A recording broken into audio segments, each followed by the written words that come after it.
Well, good evening, and I hope you're all doing well.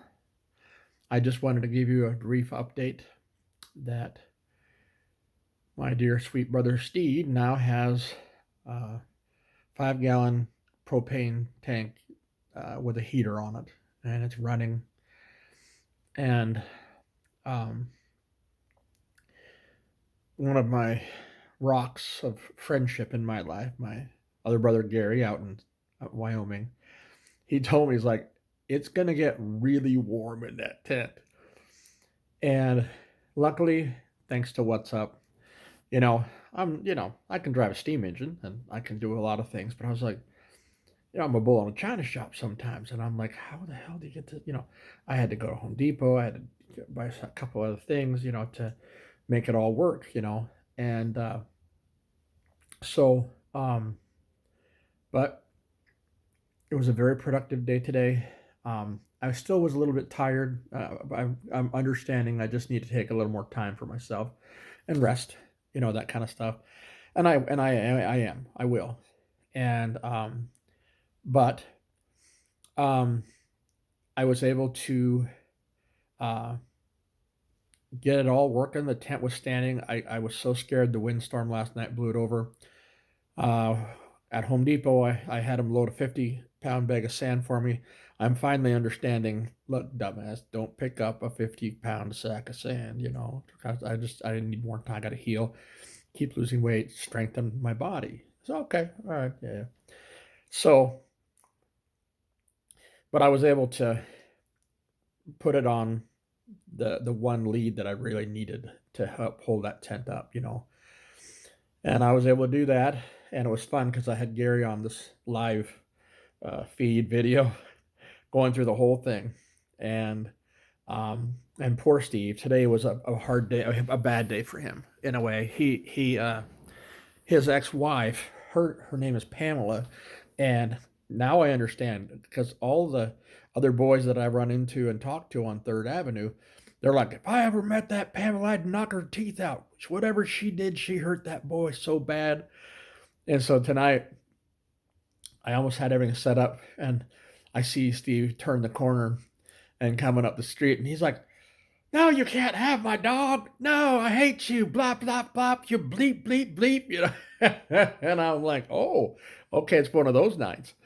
And then as soon as he walks up by me, I'm like, "Hey, Steve, it's your brother Steve. How are you? God loves you, man." He's like, "Oh, hi, yeah, thank you, thank you." And then 2 seconds later, he wheels past me. "Oh, I hate you, Pamela." God bless him. And but I realized once I fired up that heater, I actually I cracked the top of the tent windows and tucked them in so that again, anything rain it would shed out.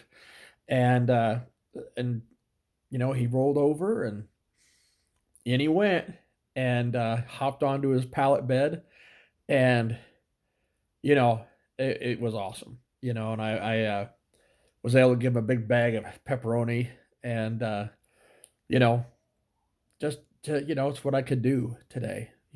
And pretty amazing. And then I was able to see Tim and see Jack the dog, and I brought him a rotisserie chicken. I mean, Walmart, they're $5. I mean, how do you beat that? But I've got food now to make lots of really good soup. I'll do a big chicken soup and freeze it, and then I'll make my meatball soup on Sunday, so that I can keep feeding Steve and Tim and Jack the dog. And um, you know, I just wanted to say thank you for your prayers.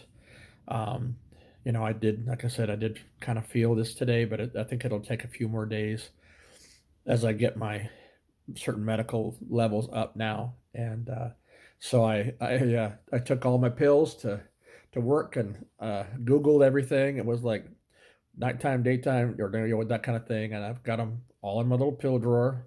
And I'm praying that doesn't happen again. But uh, you know, it is what it is. But I'm just super, super thankful that I have breath, that my heart beats, and I'm learning about pacing myself as I go along my health journey, and you know, so But I just wanted to let you know that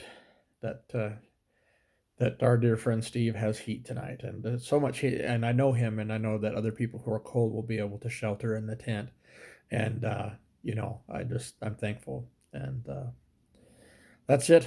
I'm gonna lay down now and rest. But I just I'm wishing you all the best, and with whatever you're struggling with, and you know it's a tough time. It's a scary time and a lot of change and a lot of fear. And but I think if we can just focus on love and loving one another and helping, if you can just adopt one person, just one, and just share a little bit, that's all. And I know it's scary, but you know, um, it's an amazing feeling, and that gift of us giving of our time and talent and treasure and whatever in whatever way we can, it relieves us for a bit, takes away our fear, takes away our struggle, and when we focus on someone else's need. And I'll tell you a story. My mother, God rest her soul, what an amazing woman. I'm tough as nails, but till the day she died, at night, my father delivered 5 hot meals to the neighbors in their like over 55 retirement community, modular home park kind of thing.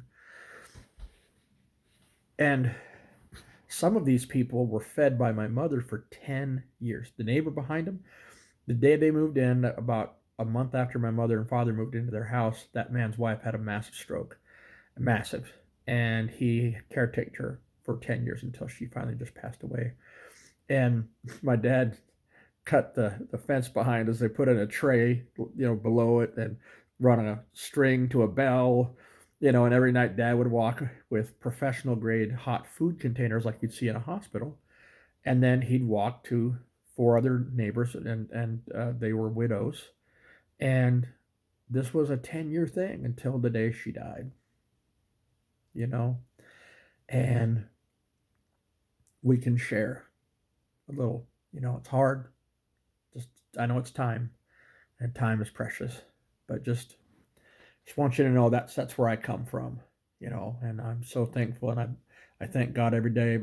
Mama, Papa, I was so blessed to have the parents that I did, and you know, but I just wanted to share that with you, and mostly I know a lot of you are along the journey now and wondering how Steve is and how that process is. And again, I just thank God for all of the blessings that I have, and any that I'm able to give is because He's giving me breath and beats.